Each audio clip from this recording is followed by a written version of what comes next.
नमामि सद्गुरुं शान्तं सच्चिदानन्दविग्रहं पूर्णब्रह्मपरानन्दम् ईशमाळन्दिवल्लभं योऽन्तःप्रविश्य मम वाचमिमां प्रसुप्तां सञ्जीवयत्यखिलशक्तिधरस्वधाम्ना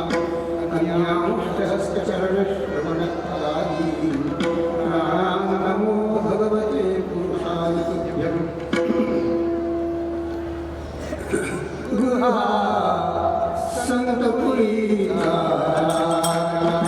गुरुहा संतपुरीचा राजा गुरुहा संतपुरीचा राजा गुरुहा संतपुरीचा गुरुहा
विठ्ठल विठ्ठल विठ्ठल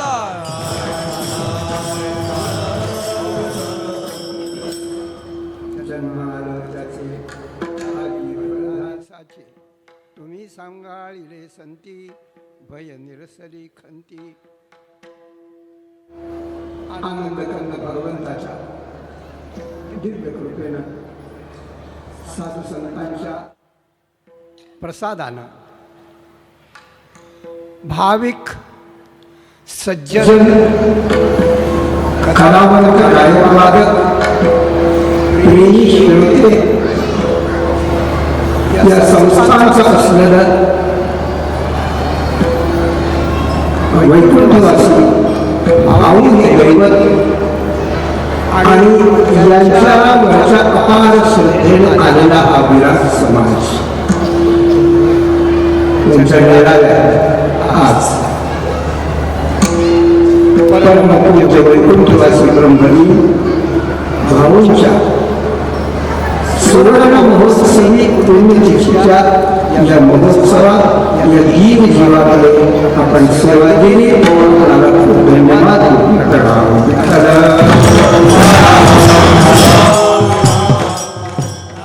ठाला ठाला विठ्ठला विठ्ठला हो भाऊंच्या बद्दल काय बोला आणि कसं पाहता पाहता अर्धशतक उलटून गेलं.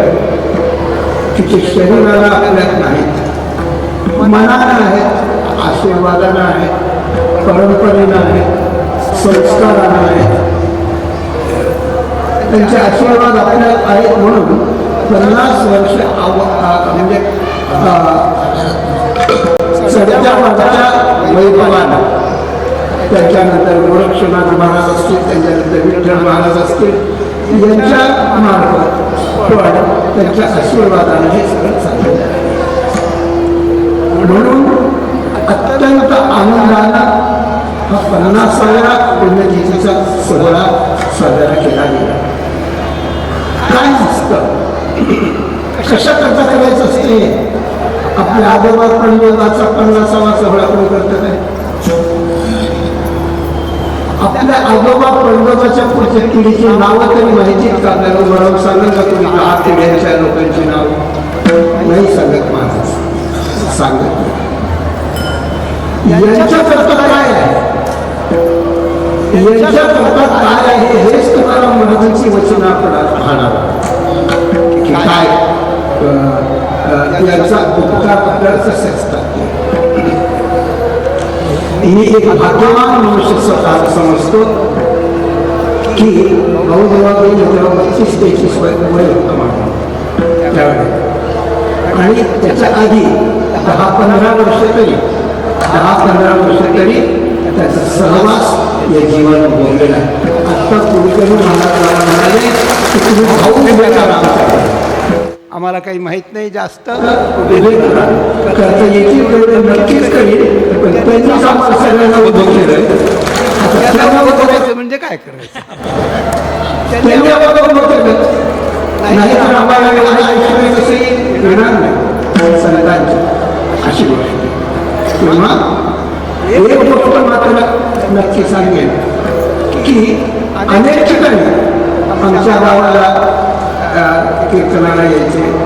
बाणीला त्यांच्याकडे गेलो होतो. कोकणच्या सप्ताहात, वडगावच्या सप्ताहात, 2-4 सप्ताहामध्ये वडिलांना याचा दिवाळीच्या वेळेचा एक उपवाणी असायची त्यांची, त्यात दरवर्षी जाणं जवळजवळ बरेच दिवस अशा आणि न म्हणता भोपाळ करत होते, भोसले देत होते, भोसाप देत होते. पण माझा अनुभव असा आहे की गेलं किती प्रेमानं देवळ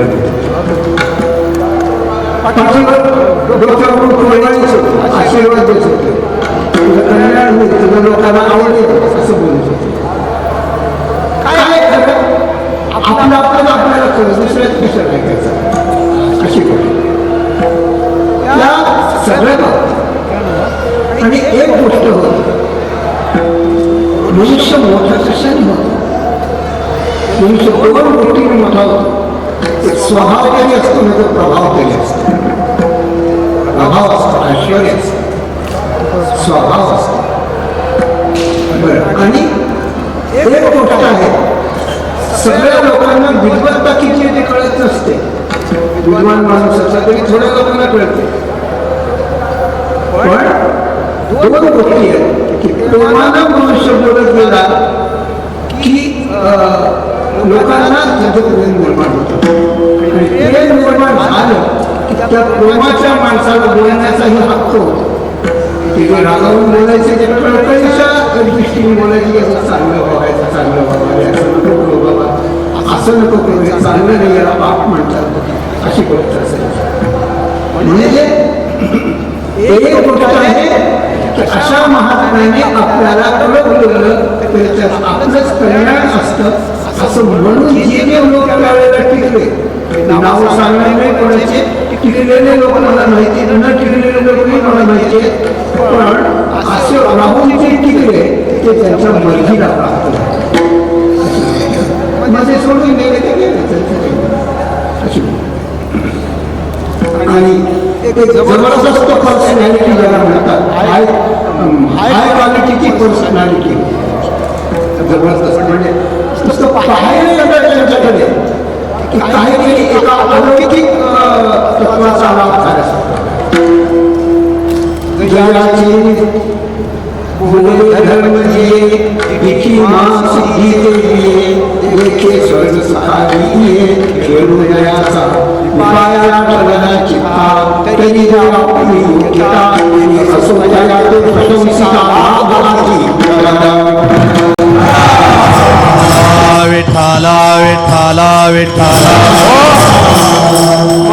जबरदस्त वर्णन केले की मुलाला वर्णन केले साध्य आधाराचा विषय आहे त्याच्या जवळच मनुष्य ब्रह्मभाव निर्माण परब्रह्माचा जसं ब्रीज उघडलं आपण जवळ गेले की हवा ती येते शेकोटी केली की गरम व्हायला लागतो त्याप्रमाणे साधू जवळ बसलं की साधूच्या निघणारी जी ऊर्जा असते ती ऊर्जा आपल्या शरीरात जाते आणि आपल्याला शांतीचा सुखाचा निर्वाणाचा शांती सुखाचा लाभ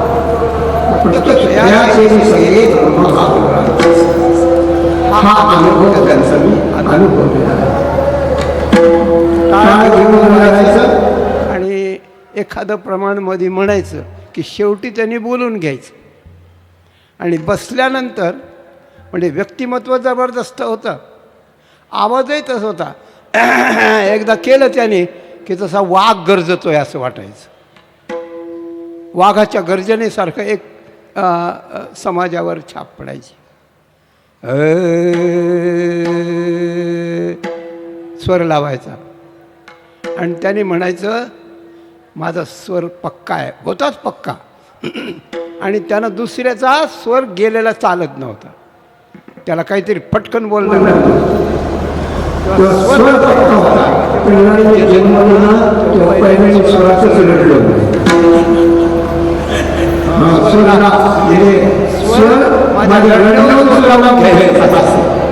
एखादा माणूस असं काम करतो दारावरून सांगा की 10 वाजून 7 मिनिटं झालेली असायची असं असतं त्याप्रमाणे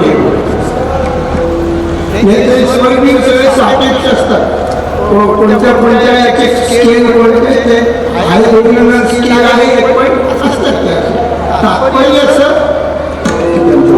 अशा प्रकारचं असतं असते कारण समाज सामान्य असायचं समोर आणि समाजाला काय सांगितलं म्हणजे समाजात काय चाललंय हे पाहून त्यांना काय सांगितलं पाहिजे म्हणजे त्यांना कळेल आणि त्यांची सुधारणा होईल आणि मग हळूहळू ते या मार्गावर येतील अशा पद्धतीचं बोलणं अशा प्रकारचं असायचं मोठे मोठे शास्त्री पंडित ऋषिकेश तिकडून शिकून यायचे तेव्हा ते भाऊ त्यांना म्हणायचे की बाबांनो तुमचा माल लई चांगला आहे खूप चांगला आहे पण तुम्हाला गिऱ्हाईकच नाही इथं तुमचा माल चांगला आहे पण तुम्हाला गिऱ्हाईक नाही आहे आमचा माल साधा आहे पण आम्हाला गिऱ्हाईक आहे ही गोष्ट आहे आणि समाजाची आणि जगाची नाडी साधू संतांनी या प्रकारानं ओळखली या प्रकारानं नाडी अशा प्रकारची उद्देशच असा आहे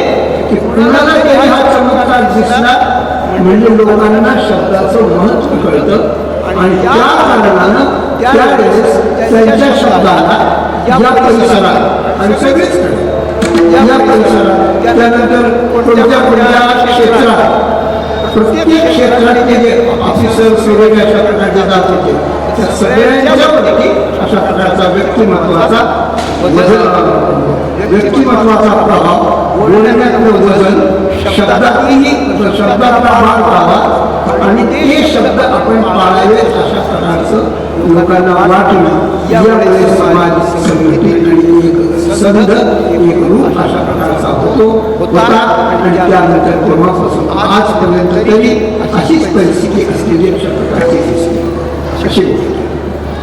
अशा प्रकारच्या महात्म्यांना ज्यांनी जीवनभर जगाला जीवन उगाळून लावलं, त्यांनी जगाला शिकवलं, त्यांनी जगाला पापापासून दुरावस्थेपासून दूर केलं, ज्यांनी जगाला संस्कार दिले, ज्यांनी जगाला परमार्थाची ओळख शब्दांना होईन करून दिली, अशा महात्म्यांना आपण काय द्यावं?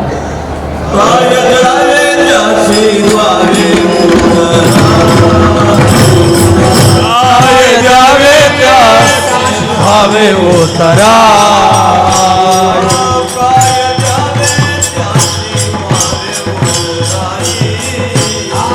काय द्यावे त्यासी भावे उतरा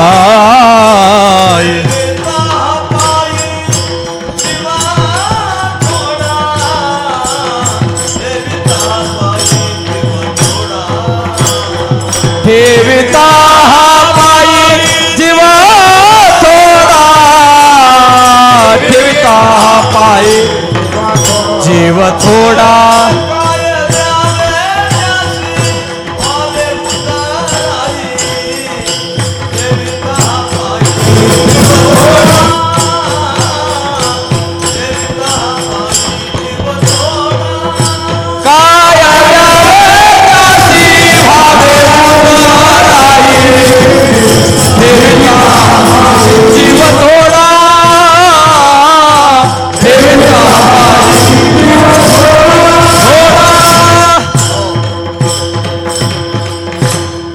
प्रश्नचिन्ह ठेवलंय तुकाराम महाराजांनी. काय द्यावे त्यासी, त्यांना काय द्यावं, त्यांचं काय उत्तराई व्हावं, काय देऊन त्यांच्या उपकाराला उत्तराई व्हावं,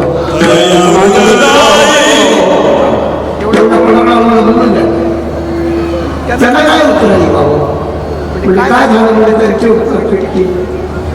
मला तुम्ही अतिशय वाटेल की आपली जीव ठेवा थोडा असा असतं काय, जीवापेक्षा महत्वाचं जगात काय आपण सगळं जीवायचं सगळं आणि जीव जर दिला आपल्या जीवाच्या किमतीपेक्षा जास्त असं तरी नाही. आपल्याला मी आता काही मुद्दे सांगितले नाही, संस्कार दिले म्हणून पापापासून सोडलेलं म्हणून 2-4 मुद्दे सांगितले, पण ते सगळे मुद्दे गौण आहेत, त्याच्याही पेक्षा अतिशय मोठा मुद्दा आहे. तो मुद्दा लक्षात घेऊन तुकाराम महाराजांनी सांगितले की जीव सुद्धा थोडा आहे, जीव आधी अविद्य पायी तो ठेविता संतांचे पायी असं नाथांनी म्हटलं.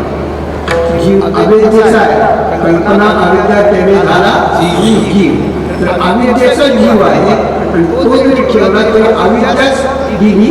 ज्यांनी आपल्याला ब्रह्मविद्या दिली त्यांना अविद्या देणं म्हणजे शहाणपणाचं आहे. जीव थोडाच थोडा असं काय त्यांनी दिलं, असं त्यांनी काय दिलं हेच मला आपल्याला आजच्या कीर्तनात मुख्य मुद्दा म्हणून मुख्य पॉईंट म्हणून सांगायचं आहे. काय आज आपण हे सगळा संप्रदाय पाहतो, आपण लोक पाहतो सगळे, हे महाराष्ट्राचा भाग्य म्हणून महाराष्ट्राला संतांनी दिलेली देणगी आहे. तुकाराम महाराज याच पद्धतीने म्हणतात. त्यांनी काय दिलंय तर त्यांनी हे दिलं आहे की त्यांनी आपल्याला सांभाळलं आहे. तुकाराम म्हणे मस्त देवीचे चिठ्ठी तैसे मध्ये येते सांभाळी, त्या संबंधाच्या शेवटच्या चरणात म्हणून हा पाहिजे. सांभाळायला म्हणजे काय केलं आणि सांभाळायला म्हणजे काय झालं ही गोष्ट. एखाद्याने अन्न दिलं, 1 दिवसाची भूक भागली, एखाद्याने वस्त्र दिलं, 6 महिन्याची अडचण दूर झाली, एखाद्याने घर दिलं, जन्मभराचा निवारा झाला, पण या जन्मात किती कोणी घर दिलं त्या पुण्याला व्यक्तीचं जायचं त्याला दुधाचा गुलाम त्या घरी नाही केलं मरेपर्यंत झालं एखादी पोरगी दिली बायको म्हणून आयुष्याची संगाती झाली पण या संतांनी जन्मोजन्मी दिलं या संतांचे देणे कल्प उपयोगी भूमी देणे वर्षा वर्ष आराधने चिंतामणी केली कल्पतरू कामधेनुनी चिंतामणी ज्यांच्या देण्याची बरोबरी करू शकत नाही असं काय दिलंय त्यांनी सांभाळलं केव्हा सांभाळलं कशापासून सांभाळलं आणि काय झालं तर एक गोष्ट आहे त्यांनी आपल्याला परमात्मा तत्व दिलं त्यांनी आपल्याला परमात्मा तत्व दिलं परमात्मा देवच दिला देवच दिलं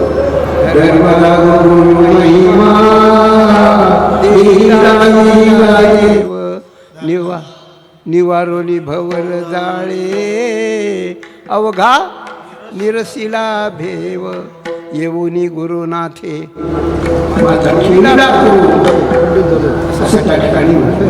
येऊनी गुरुनाथे माता ठेवेला करू येऊनी गुरुनाथे माथा ठेवेला करू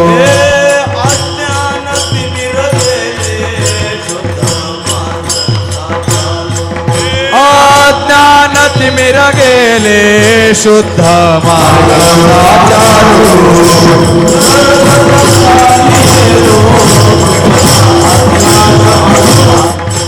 गरजता चालियेलो फिटला अज्ञान अंधारू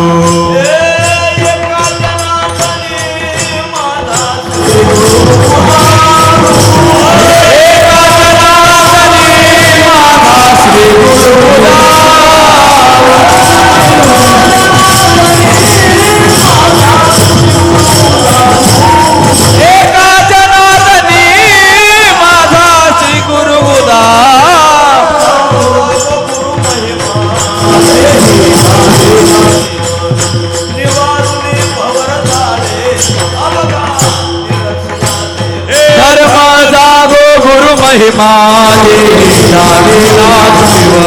निवारो निभवर जाळे अवघा निरसिला भेव पुस्तकावर हात ठेवला अज्ञान गेलं गरजच चाली गेलो अंधार पिटला ज्ञानाचा प्रकाश झाला एवढं केलं एवढं करता म्हणून त्यांच्या द्यायला काही नसतं काही नसतं पण एक गोष्ट आहे सांभाळतात म्हणजे नेमकं काय एका वेगळ्या आता सखोल थोड्याशा विषयाकडे आपल्याला मिळतो आहे पण कृपा करून अत्यंत लक्ष देऊ नये लक्ष देऊन ऐकायला मी तुम्ही मोठा सांगणार आहे म्हणून आहे पाहिजे सगळं तुकाराम महाराजांचे शब्द म्हणून महत्वाचे तुकाराम महाराजांचे शब्द महत्वाचे म्हणून लक्ष देऊन ऐका कृपा करून म्हणजे संतांच्या बाबतीतलं ही महत्व आहे की अतिशयोक्त नाही ते वास्तव आहे म्हणून यातलं वास्तव काय आहे तर मनुष्य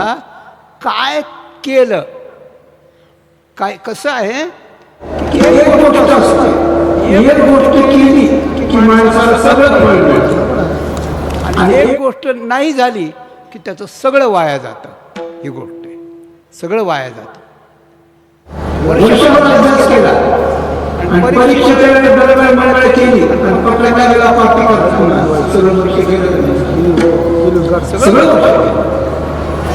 एखादी मुलगी चांगली बातमी आणि चांगल्या बळाला दाखवायला गेल्यानंतर तिथे वेळ बापायचं ते केलं नापसंत झाली उपयोग काय झाला त्याप्रमाणे तुम्ही आम्ही जन्माला आलो मनुष्य देहाच्या जन्माला आणि मरेपर्यंत मनुष्य देहात आहोत पुढे गेल्यावर कोण काय होणार नाही कळत माहिती कोण कुत्र होणार आहे का गाडं होणार आहे का देव होणार आहे की इतर होणार आहे का कोण होणार आहे काही माहिती नाही माहिती जन्माच्या आधी कोण लोक माहिती नाही जन्मल्यापासून आपण लोकांना दिसायला लागलो नंतर आपल्याला कळायला लागलो नंतर मोठे झालो बालक झालो तरुण झालो प्रौढ झालो वृद्ध झालो नंतर जाण्याची वेळ आली, शेवटच्या श्वासापर्यंत आपल्याला आपल्या काही कळतं.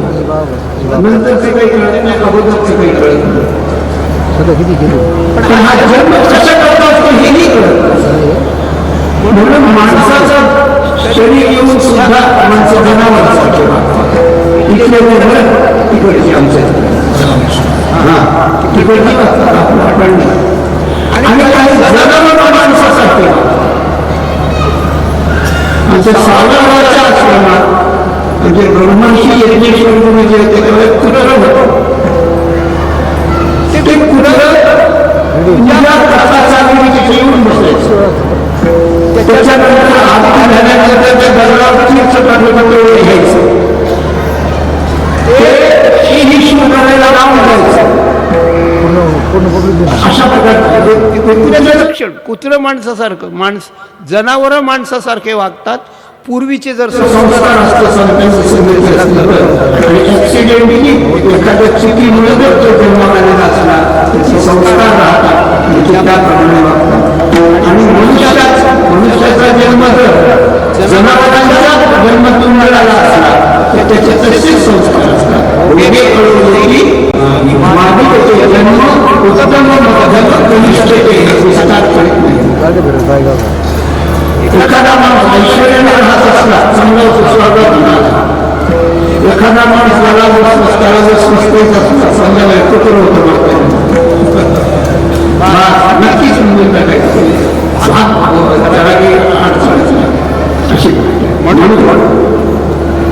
पूर्वीचे जन्म घेत आलेला या मनुष्य जन्मात आलेल्या माणसापर्यंत आणि मनुष्य जन्म आल्यानंतर मरेपर्यंतचा एक टप्पा आहे. आणि त्याच्या पुढे पुन्हा मग गती आहे. काय ती पुन्हा गती आहे. यात काय होतं की मागचे संस्कार असतात. मनुष्य जन्माला येतो. पहिलं भाग्य मनुष्य जन्माला येण्याचंच आहे. भरतवर्षे भरतखंडे नरदेह प्राप्ती हे तो परमभाग्याची संपत्ती आहे. पण एवढ्यावर भागलं नाही.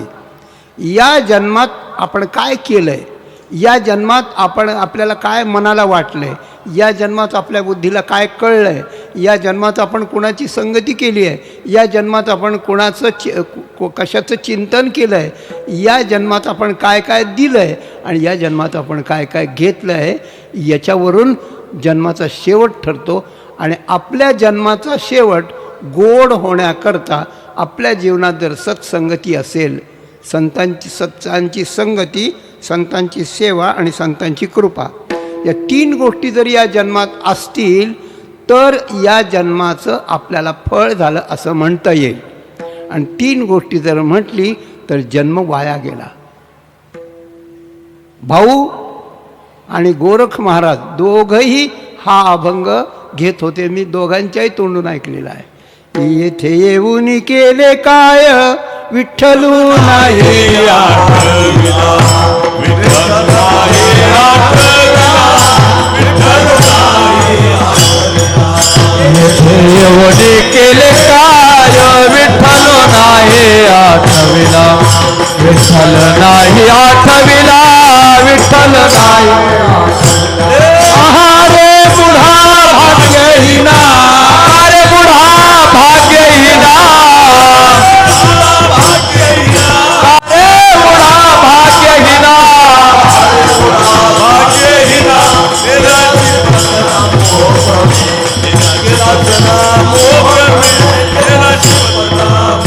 कारे मुडा भाग्यहीना गेलासी पतना मोह भ्रमे, गेलासी पतना मोह भ्रमे, गेलासी पतना मोह भ्रमे. येथे येऊन केले काय विठ्ठलू नाही आठविला, आहारी मुढा भाग्यविहीना, नेलासी पतना मोह भ्रमे. दोघंही सांगायचे. तर इथं येऊन जर हे केलं नाही तर मनुष्य देह व्यर्थ गेला. पुन्हा नाना प्रकारच्या योनी आणि नरक भोगायला लागणार तो लागणार. यात काहीच अशा प्रकारचं नाही. जन्म व्यर्थ गेला. म्हणून ज्याला जन्म मिळाला, ज्याला सत्संगती थोडी घडली, त्याला जन्माचं महत्त्व समजलं, महत्त्व समजून तो संतांना शरण गेला, संतांनी त्याला मार्गदर्शन दिलं, त्यांना गुरु केलं, त्यांनी याला सांभाळलं आणि पूर्ण जन्मामध्ये त्याला जेव्हा पूर्ण परमात्मा प्राप्ती होते तेव्हा तो कृतज्ञतेनं भावुक होतो. वामन भाऊ महाराजांनी आपल्या सर्वांच्यावरती केलेल्या उपकाराबद्दल आत्ताच आपण म्हणलो ठेविता हा पायी जीव ठेवा, आपण देऊ काही शकत नाहीत, पण कमीत कमी आपल्याला कृतज्ञता तर व्यक्त करता येते की तुम्ही फार केलं हो, आमच्याकरता फार केलं हो तुम्ही, एवढं तर म्हणता येतं. पण एवढ्या मोठ्या संतांना एवढंही म्हणण्याची आपल्याजवळ शब्दसंपत्ती नाही. म्हणून मी आज जगद्गुरू तुकाराम महाराजांचे शब्द उसने घेऊन भाऊंच्या आपल्यावरच्या उपकाराबद्दल तुमच्या सगळ्यांच्या वतीनं कृतज्ञता प्रगट करण्याचा प्रयत्न करतो महाराजांच्या अभंगाच्या पहिल्या चरणात.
सगळे संत लाईनशीर उभे राहिलेत आणि जगद्गुरू संतश्रेष्ठ श्री तुकाराम महाराज त्यांच्या पुढे हात जोडून, मान वाकवून, मस्तक झुकवून, कंबर वाकवून, गुडघे, कंबर, मान या 3 प्रकारचं वाकवून नम्रतेचं लक्षण आहे हे हात जोडून त्यांना म्हणतात. जन्म आलो त्याचे आजी फळ झाले त्याचे, फळ झाले साचे. खरोखर मी जन्माला आलो त्याचं खरं फळ मला त्या ठिकाणी आज मिळालं. खरं फळ मिळालं, फळ मिळालं. फळ काय आहे? फळ झाडाला असतं, कोणत्याही झाडाला फळ असतं. फळ कर्माला असतं, फळ कर्माला असतं, फळ इच्छेला पण असतं. तर फळ माझ्या जन्माचं फळ झालं, म्हणजे जन्माला आल्याचं सार्थक झालं. जन्माला आल्याचं सार्थक झालं असं संतांना तुकाराम महाराज म्हणतात. आपणही बाबांना, भाऊंना असंच म्हणतो, जन्माला आल्याचं फळ झालं. मी आत्ता म्हटलं शब्द उसने घेऊन बोलतो त्याप्रमाणे. तर जन्माचं फळ आणि संतांनी नेमकं काय केलं असेल तर एक गोष्ट आहे, फळ म्हटलं की बीज असतं बरं का. फळ म्हटलं की बीज असतं, वृक्ष असतो, मग त्याला अंकुर, खोड, फांद्या, पानं, फुलं, मग फळ, आणि त्या फळात पुन्हा बीज असतं, पुन्हा बीज असतं. पण बीजाचं मुख्य देणं आहे फळ बरं का. काही असू द्या, आंबा असू द्या, कोय लावावी आणि ते सगळं जतन करावं, मग ते कोय लावायला पुन्हा होते, पण फळातला जो रस असतो तो आपल्याला ग्राह्य असतो, ग्राह्य असतो. तर बीज लावल्यापासून फळ येईपर्यंत त्या वृक्षाला सांभाळावं लागतं. पहिल्यांदा बीज लावण्याच्या आधी जमिनीची मशागत करावी लागते. आता आपण सगळे शेतकरीच असल्यामुळे आपल्याला माहिती आहे जमिनीची मशागत करावी लागते, मग बी लावावं लागतं. ते बी दर्जेदार असलं पाहिजे, भाजलेलं नसलं पाहिजे, कुटलेलं नसलं पाहिजे, हां, तर ते लावायचं. त्या जमिनीला पोकळ करायचं असतं, त्याला पाणी लागतं, त्याला खत लागतं, मग ते अंकुर आल्यावर त्याला वाढवावं लागतं, त्याला काटीकुपाटी त्याचं संरक्षण करावं लागतं, त्याचं सगळंच करावं लागतं. मग ते मोठं मोठं होतं. मोठं मोठं झाल्यानंतर मग त्याची शेवटपर्यंत निगराणी अशा प्रकारची करावी लागते. त्याप्रमाणे जन्म हे काय आहे, तर जन्म हा एक अंकुर आहे, जन्म हे एक बीज आहे. मागे आपल्या जन्माच्या आधी जे जे आपण काय केलंय ते बरोबर आणलंय तेही आहे. म्हणून जन्मरूपी बीज जर अंकुर होऊन त्याला फळ यायचं असेल, फळ काय ते आपण नंतर पाहू, फळ यायचं असेल तर त्याची पण निगराणी अशीच करावी लागते. त्याची निगराणी अशीच करावी लागते, ती म्हणजे त्याला जमीन योग्य लागते.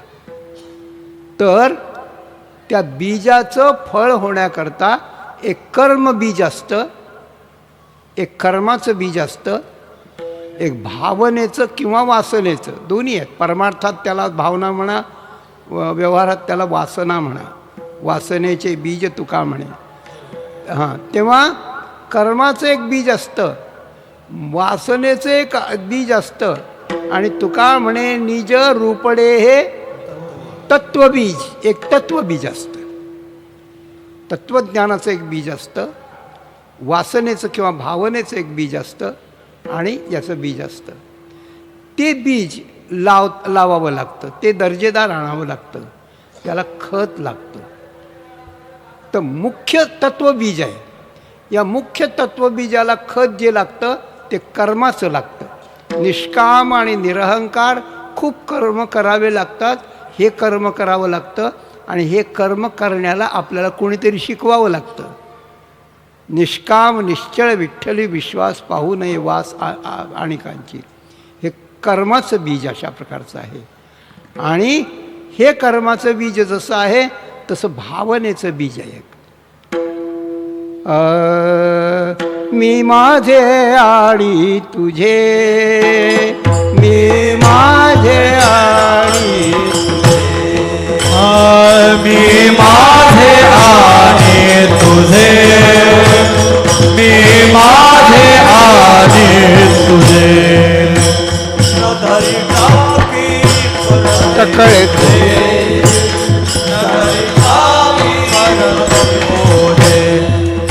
न धरी टाकी परती ओझे, न धरी टाकी परती ओझे.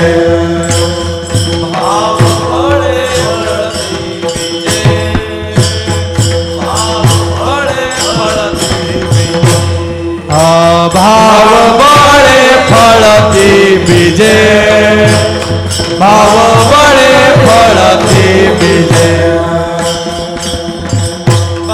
बाप रखुमा देवी वरू विठ्ठली, बाप रखुमा देवी वरू विठ्ठले, बाप रखुमा देवी वरू विठ्ठले,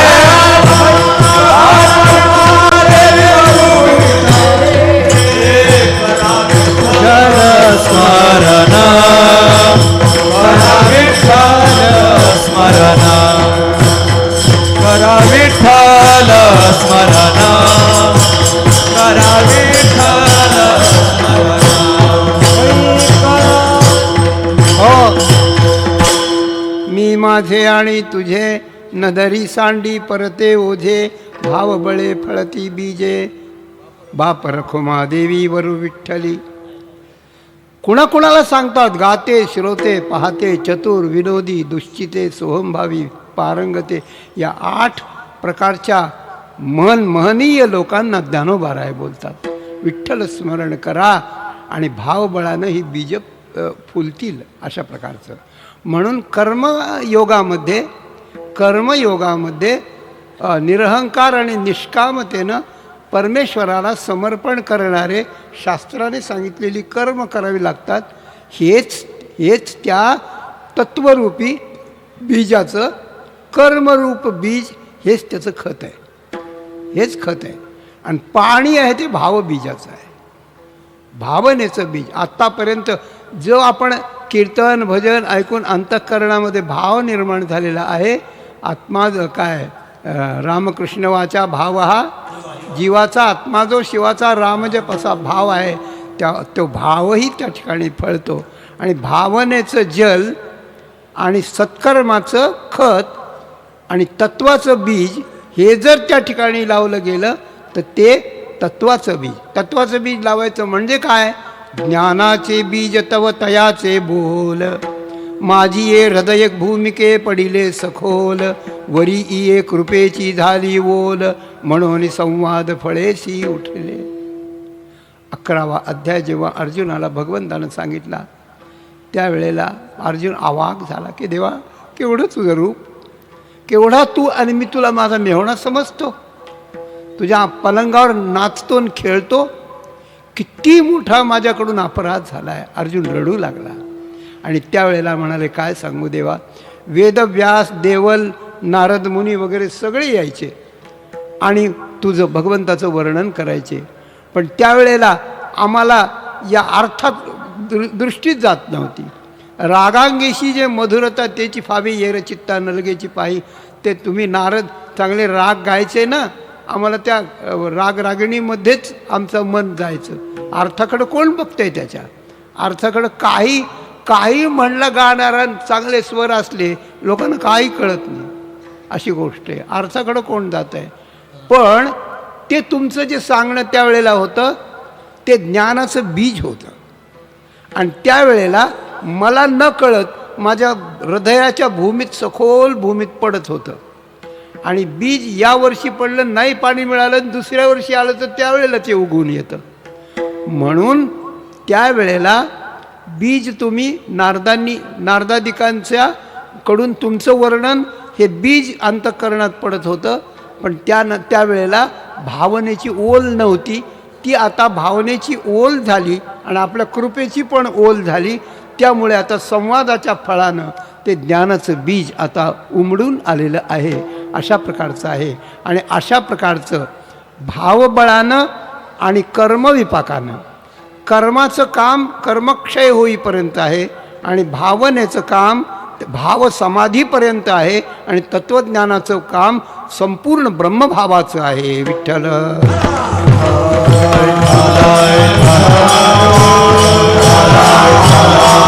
हो. तर काय असतं या वेळेला, हे सगळे काम आपल्याला करता येत नाही. आपल्याला कर्म समजत नाही, भावना समजत नाही, तत्वही समजत नाही.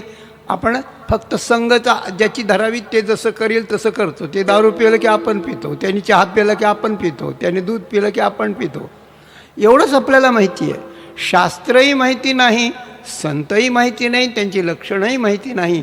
पण कधीतरी आपण एखाद्या मनुष्यदेहात जर सद्गुरू केले असतील, माऊलींना केलं असेल, तुकोबारायांना केलं असेल, शुकदेवांना केलं असतं, भाऊंना केलं असेल, कोणालाही योग्य पुरुषाला जर आपण गुरु केलं आणि आपलं काम त्या जन्मात जरी नाही झालं तरी ते आपण अनेक जन्म घेतो, पण प्रत्येक जन्मात ते आपल्याला सांभाळीच येतात. त्या जन्मात तिथं प्रगट होऊन तशी प्रवृत्ती करून आपल्याला सांभाळतात. हे वेगळ्या विषयाकडे नेतो मी. जे म्हणलं आपल्याला ते हे अशा प्रकारचं आहे की अनेक जन्मात हे संत आपल्याबरोबर येऊन आपलं वाकडं व्हायला लागलं की नीट त्या ठिकाणी राखणे लागे वाकडे जाता अशी गोष्ट होते. आणि असं ते सांभाळतात. आणि सांभाळता पहिल्यांदा कर्माचं बीज दुरुस्त करतात, पाप होऊ देत नाहीत, चांगलं कर्म करायला लागतात. त्या सत्कर्मी रती वाढो असं त्या ठिकाणी होतं. आपली भावना बदलायला लागली तर आपल्या श्रद्धेला खत पाणी घालून आपली श्रद्धा चांगली सुदृढ करतात आणि आपल्याला तत्त्वज्ञानाचा उपदेश हळूहळू देतात. तर जन्मापर्यंत अनेक जन्मात हे करीत आले. या जन्मातही त्यांनी आपल्याला अशाच प्रकारचं हे केलं. म्हणून या जीवाला कुत्र्या मांजराच्या जीवापासून किडामुंगीच्या जीवापासून मनुष्य देहापर्यंत आणायचं, मनुष्य देहात साधक बनवायचं, साधना तीव्र करायची आणि ती साधना पुन्हा आपण भेटून ती साधना पूर्ण करून त्याला परब्रह्म परमात्मा प्राप्त करून द्यायचा. एवढी सगळीची सगळी पूर्ण जबाबदारी ते घेतात. यात अनेक वर्ष जातात, नाही अनेक जन्म जातात, पण ते आपल्याला सोडित नाहीत, आपल्याला काहीच कळत नसलं तरी. आणि शेवटी जेव्हा ते आपल्याला परमात्मा दाखवून देतात त्यावेळेला साधकाच्या लक्षात येतं की किती जन्मात मी कसा होतो आणि यांनी मला कसं कसं सांभाळलेलं आहे. एखादा लहानपणी आईवडील मरतात एखाद्याचे आणि एखाद्या सज्जनाने त्याला सांभाळलं आणि त्याच्यानंतर तो नोकरीला वगैरे लागला आणि खूप दिवसांनी भेट झाली आणि त्या सांभाळणाऱ्याची जर भेट झाली, माणसाच्या डोळ्यात पाणी आलं की मला आईबाप नव्हते, मला जगात कुणी आधार नव्हता, मी कुत्र्या मांजरासारखा मरून गेलो असतो, पण मला आपण आधार दिलात, मला सांभाळलं, काय उपकाराला उतराई होऊ तुमच्या, असं तो जसं त्याला त्या ठिकाणी म्हणतो. त्याप्रमाणे ज्या वेळेला भगवान श्रीकृष्ण ज्या वेळेला 11 वर्ष याला राहिले, गोकुळात राहिले, यशोदा मातेनं वगैरे त्या ठिकाणी त्यांना सांभाळलं आणि वाटे लावताना गहिवरीत होऊन त्या ठिकाणी म्हटले, पोषितो लालितो भृशं पित्रोरभ्यधिका प्रीतिः आत्मजेष्वात्मजोऽपि हन् पितुर्युवाभ्याम स्निग्धाभ्याम पोषितो लालितो भृशं. भगवान म्हणाले की यशोदा माता आणि नंद बाबा, माझी आई संकटात होती, कारागृहात होती आई वडील, तुम्ही मला सांभाळलं. पित्रोरभ्यतिका, पित्रो भी अधिका, बरं का, पित्रो हो अपि अधिका. आई वडील जन्मदाते इतकं प्रेम करणार नाहीत, इतकं प्रेम तुम्ही माझ्यावरती त्या ठिकाणी केलं, काय उतराई हो. भगवंताच्या डोळ्यात अश्रू आले होते. भगवंताचा हा अनुभव आहे, असा अनुभव आहे. त्याप्रमाणे अनेक जन्मात मी किडामुंगी होतो, कुणी होतो, तिथून जन्मात आलो, या जन्मातही आपण माझ्यावर उपकार केले म्हणून मी तुम्हाला माझ्या जन्माचं फळ आलं असं सांगतो. जन्माआधीपासून मला सांभाळलं आणि तत्व बीज देऊन, तत्वाचं तुम्ही दिलेलं तत्व हे बीज आणि माझ्याकडून करून घेऊन माझ्या अनुभवाला आलेलं परब्रह्म हे फळ म्हणजे मोक्ष फळ. ज्ञानाचं बीज, भावनेचं पाणी, कर्माचं कर्माचं खत आणि झाड वाढल्यानंतर पुन्हा जे त्याला फळ आलं त्याला मोक्ष फळ. माझं जन्माचं बीज मोक्ष या फळापर्यंत आणेपर्यंत तुम्ही मला सांभाळलेलं आहे. हे अभंगाच्या दुसऱ्याच्या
सांभाळेल हे सांभाळणं आहे.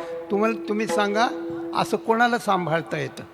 आई वडील सांभाळतात, मामा मामी कोणी सांभाळतात, सगळे जीव आहेत मरून जातात, कोणीकडे कशाचा पत्ता लागत नाही, मुलगा कोणीकडे आई कोणीकडे असं होतं. पण संत मात्र सांभाळतात.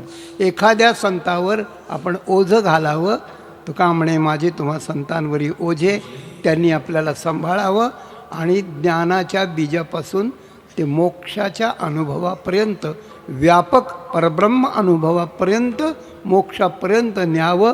त्यावेळेला साधकाचे उपाय सांभाळले संतांनी आपल्याला सांभाळण्याचा अनुभव काय?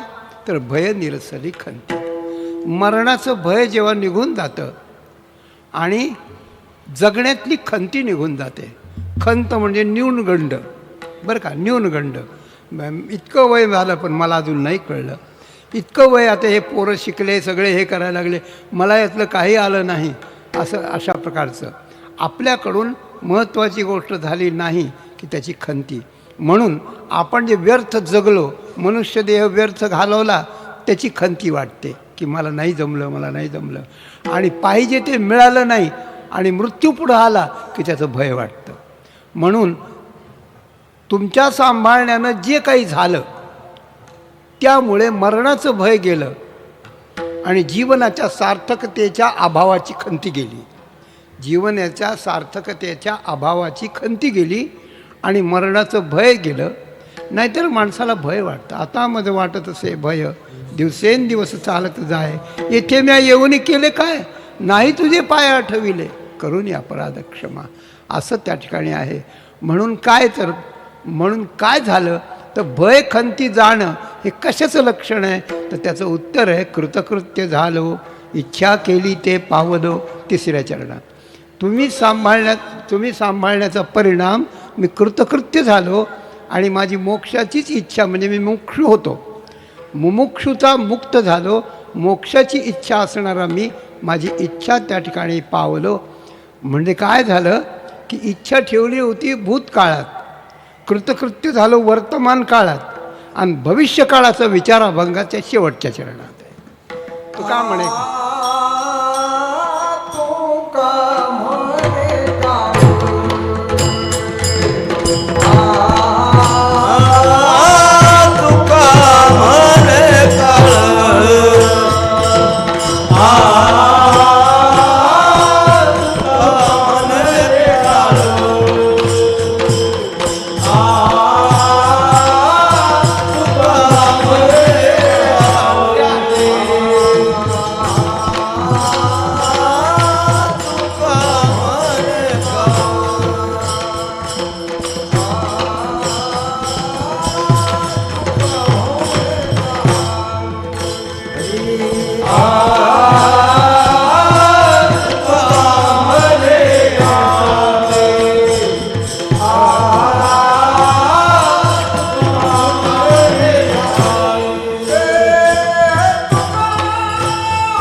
विठोबा रखुमाई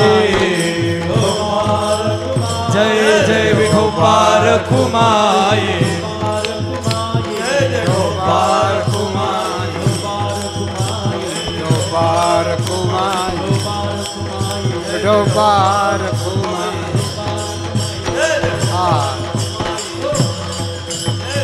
ओ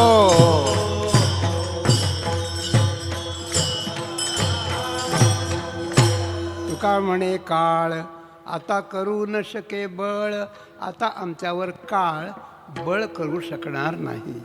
काळाचं बळ या शरीरावर चालतं, काळाचं बळ जीवावर चालतं. आमची जीवदशा गेली, त्याचं कारण आम्हाला परमात्मा मिळाला आणि परमात्मा मिळण्याकरता तुम्ही आम्हाला सांभाळलं. तुम्ही सांभाळल्यामुळे आम्हाला देवापर्यंत पोचता आलं आणि देवच आहोत आम्ही असं समजलं. त्यामुळे आता काळाचं भय त्या ठिकाणी राहिलेलं नाही. अशा प्रकारानं मनुष्य जेव्हा निर्भय होतो, मनुष्य जेव्हा निश्चिंत होतो, तेव्हा कृतज्ञतेनं संतांना त्या ठिकाणी हे बोलतो. तुकाराम महाराजांचे हे उद्गार आहेत आणि याचप्रमाणे हे जे उद्गार आहेत, हे उद्गार आपण आपल्या भाऊंच्या करता असं काढतो की तुम्ही सांभाळलेले संती भय निरसले खंती. आमचं पण काही अंशात का होईना पण तसं झालं आहे आणि याचं एक कारण अशा प्रकारचं आहे की या महाराष्ट्रामध्ये जो संप्रदाय आहे, ज्याला वारकरी संप्रदाय म्हणतात, या वारकरी संप्रदायाचे पाईक आपण आहोत. दत्ता आदिनाथ गुरु, उमा भगवती, त्याच्यानंतर दत्तात्रेय महाराज, मच्छिंद्रनाथ, गोरक्षनाथ आणि त्यांच्यानंतर गहिनीनाथ. गहिनीनाथाचं हे स्थान आहे आणि गहिनीनाथाच्या स्थानावर यादव बाबांचे उत्तराधिकारी म्हणून भाऊंची योजना केली गेली. ते म्हणायचे नेहमी बरं का, म्हणायचे त्यांच्या शब्दात, माझा अधिकार नाही, त्यांच्या शब्दात सांगतो की मी तरुण होतो आणि जेव्हा इकडं आलो, हे वैराग्य वगैरे होतं, इकडं आलो तेव्हा माझे संगती सोबती म्हणाले, आहे वामण्या तुला कोण विचारील रे, हे बुवाच्या नादी लागला तू, बुवाच्या नादी लागून कुठं कल्याण होत असतं काय? अरे बुवाच्या नादी लागल्यावर वाटोळं होत असतं, खाना खराबा होत असतो सगळा, काही अशा प्रकारचं नाही असं मला म्हणायचे. पण मी त्यांचं ऐकलो नाही. मी मठात राहिलो इथं आल्यानंतरही आणि आल्यानंतर मठात राहिल्यानंतर जेव्हा बरेच दिवस गेले तेव्हा ती म्हातारी आहे ना, ते पोरा बाळाने नीट खाऊ पिऊ नाही घातलं म्हणजे माझ्या मठात यायचे म्हणले आणि म्हणायचे बाबा तुम्हीच लई चांगलं केलं, आम्ही तुम्हाला नाव ठेवत होतो पण आमचं आता असं असं झालं आहे. म्हणलं मी म्हणत हे उठा इथून, इथे यायचं, देवाचं नाव घ्यायचं, रामकृष्ण हरी म्हणायचं, भजन म्हणायचं, घरचं इथं काहीही सांगायचं नाही. विनोदाचा भाग आपण सोडा. तात्पर्य अशा प्रकारचं आहे की या ठिकाणी त्यांची योजना झाली. कसं आहे, ही गुरुपरंपरा आहे. आदिनाथ उमा बीज प्रगटले सांगितलं, मच्छिंद्रालादले सांगितलं, गोरक्षापूर ना हे केलं आणि गोरक्षनाथाने गहिनीनाथावर कृपा केली. पण निवृत्तीनाथांचा हा अभंग आहे आणि त्याने सांगितलं, वैराग्य तापला सप्रेमे निवाला, ठेवा जो लाधला शांती सुख, निर्द्वंद्व निशंक विचरता मही, सुखानंद हृदयी स्थिरावला. ह्या दोन ओळी गहिनीनाथांचं वर्णन आहे. म्हणजे विचार केल्याशिवाय कोणतं वर्णन कोणत्या महाराजाकडं लागतं हे लक्षातच येत नाही बरं का. वैराग्यानं तापला कोण, गहिनीनाथ. सप्रेमी निवाला, भक्तिप्रेमानं शांत झाला आणि वैराग्यानं त्या ठिकाणी तापला होता. आणि दोन्हींच्यामुळे वैराग्यानं भक्तीनं शांती सुखाचा ठेवा लाभला म्हणजे ज्ञान झालं. म्हणजे ज्ञान वैराग्य आणि हे सगळं झालं कुणाला, गहिनीनाथाला. गहिनीनाथानं हे ज्ञान वैराग्य आणि भक्ती झाल्यानंतर विचरतामही ते त्या ठिकाणी विरक्तपणे हिंडू लागले. भजन करीत चिंतन करीत लोकांचा उद्धार करीत हिंडू लागले बरं का. विरक्तीचे पात्र अन्वयाचे मुख. निर्द्वंद्व निशंक विचरतामही, द्वंद्व सोडून दिलं, शंका सोडून दिली, ब्रह्मज्ञान झालं आणि महीवर फिरत राहिले आणि फिरता फिरता जिथे जिथे थांबले तिथे त्यांचे स्थान झाले. त्यांचं मुख्य स्थान अंजनी पर्वतात आहे, त्र्यंबकेश्वराजवळ. हेही एक स्थान आहे इथं येऊन ते थांबले असणार, काहीतरी सत्संग केला असणार असा विचरतामही म्हणलं ना. पण सगळ्या प्रांतात हे सगळे संत फिरलेले आहेत नाथ संप्रदायाचे, आणि पुढे त्याचं वारकरी संप्रदायात रूपांतर झालेलं आहे. तर गहिनीनाथ असे फिरत फिरत चालले, आणि मग गहिनीनाथानंतर मग विरक्तीचे पात्र, अन्वयाचे मुख, येऊनी सम्यक, अनन्यता, हे 3 मुद्दे निवृत्तीनाथाकडे लागतात. वैराग्य तापला, सप्रेमिनेवाला, ठेवा दुलाला शांती सुख, हे 3 मुद्दे गहिनीनाथाकडे आहेत. आणि विरक्तीचे पात्र म्हणजे वैराग्यवान असलेले निवृत्तीनाथ त्यांनी पाहिले, विरक्तीला पात्र झालेले, बरं का. अन्वयाचे मुख, अन्वय म्हणजे यांना ज्ञान दिल्यानंतर हे ज्ञान यांच्याकडे वृद्धी होईल, यांच्याकडून दुसऱ्या शिष्याला मिळेल, म्हणजे गुरुशिष्य परंपरेत येणारा हे योग्य आहेत. आणि आदिनाथापासून जो अन्वय आहे म्हणजे संबंध आहे, त्या अन्वयाचं मुख इथपर्यंत माझ्यापर्यंत आलं, आता या मुखातून त्याकडे, त्या कानात ते शब्द जाणार आहेत.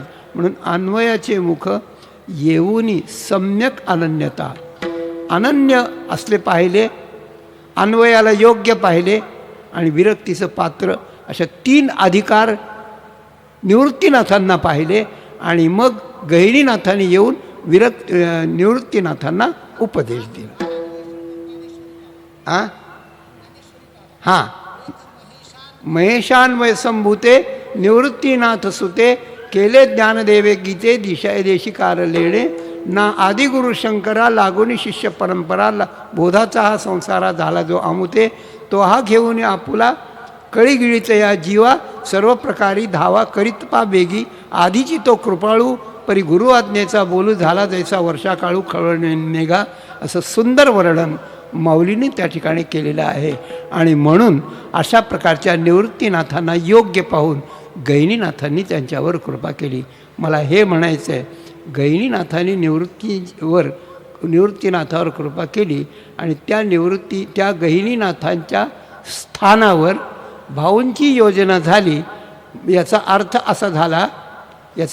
असा झाला की निवृत्तीनाथ आणि भाऊ हे एका अर्थानं गहिनीनाथाचे शिष्य असून दोघंजण गुरुबंधू आहेत असं आपल्याला म्हणता येतं. अशा प्रकारच्या या दिव्य परंपरेमध्ये मग पुढे ते विचरताना त्या अंजनी पर्वतात जाऊन राहिले.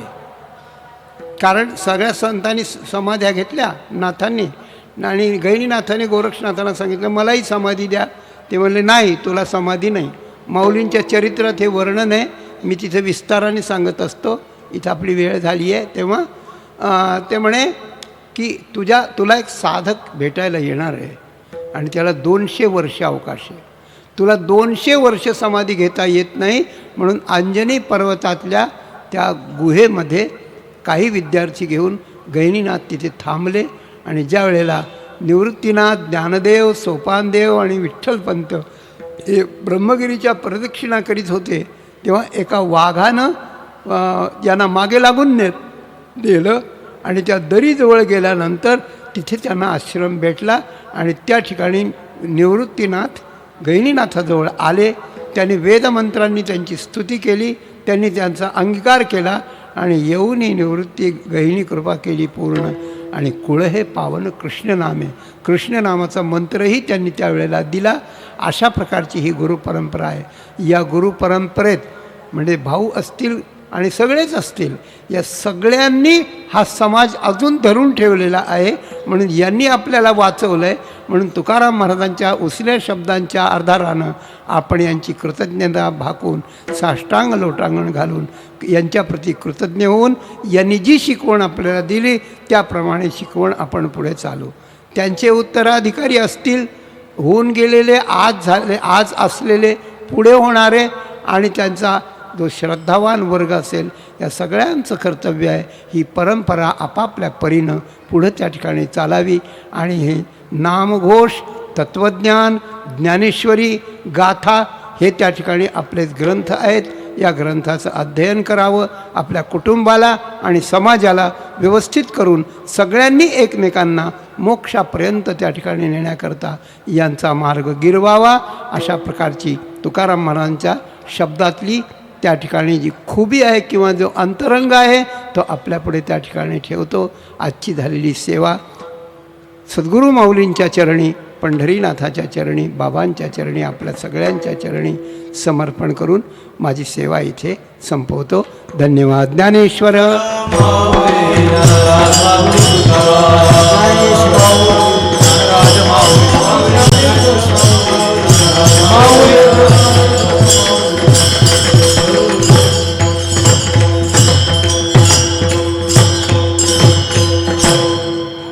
करू जय विठ्ठल. तुका म्हणे काळ तुका म्हणे काळ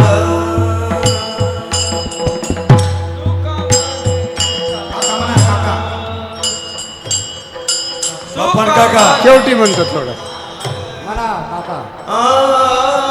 तुका म्हणे काळ तुका म्हणे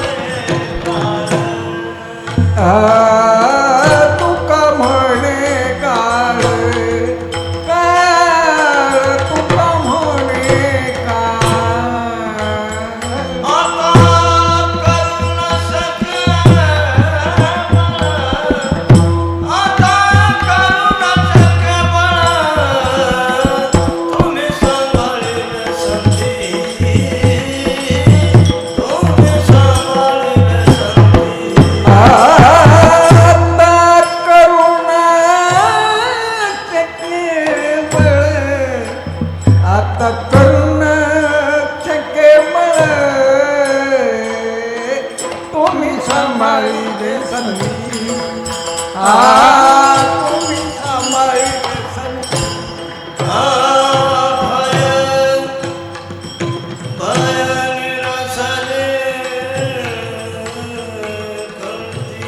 वा शांबू आहेत का?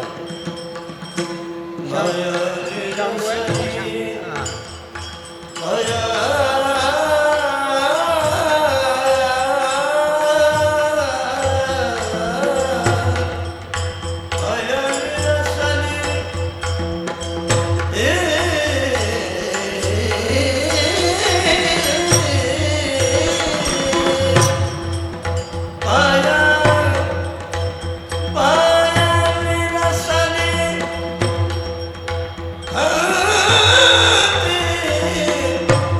खाली बसा उठू नका बसा खाली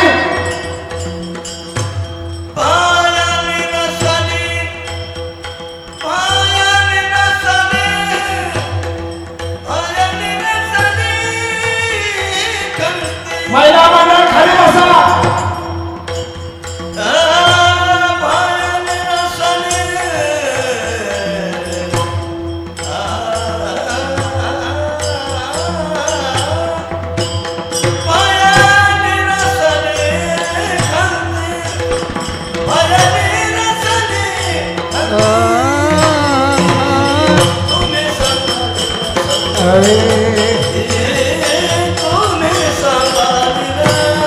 भयानी रसली खंती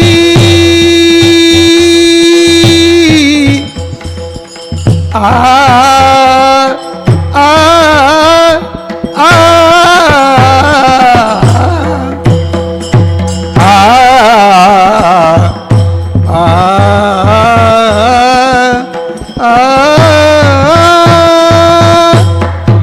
भयानी रसली खंती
विठ्ठल जय जय विठ्ठल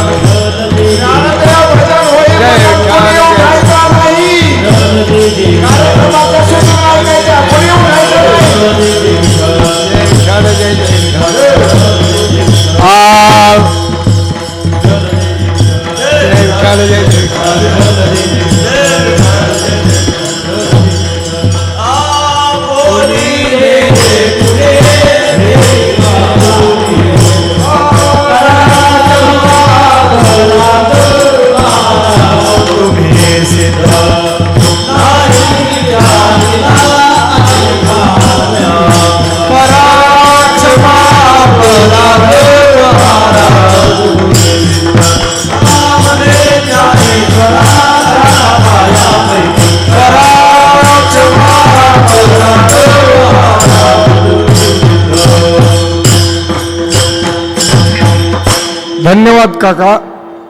श्री संत वामन भाऊ महाराज यांच्या 50व्या पुण्यतिथी सुवर्णमहोत्सवात श्री हरिभक्तीपरायण मुकुंद काका जाडेवळकर यांनी 3ऱ्या दिवसाचं वाक्पोष्प सेवा श्री संत वामन भाऊच्या चरणी अर्पण केले, त्याबद्दल धन्यवाद. कीर्तन संपल्यानंतर TV स्टार पुणे नंदिनीताई गायकवाड यांचं संगीत भजन होणार आहे. उद्याचे कीर्तनकार श्री हरिभक्तीपरायण प्रभाकर दादा बोधले पंढरपूर यांचं होणार आहे. आणि दुसरी सूचना अशी आहे, ज्याला पाथर्डीकडे जायचंय, आता लगेच पाथर्डीकडे जाणारी गाडी आहे. दर दिवस कीर्तन संपल्यानंतर गाडी जाणार आहे, याची सर्वांनी नोंद घ्यायची. ज्ञानदेव तुकाराम.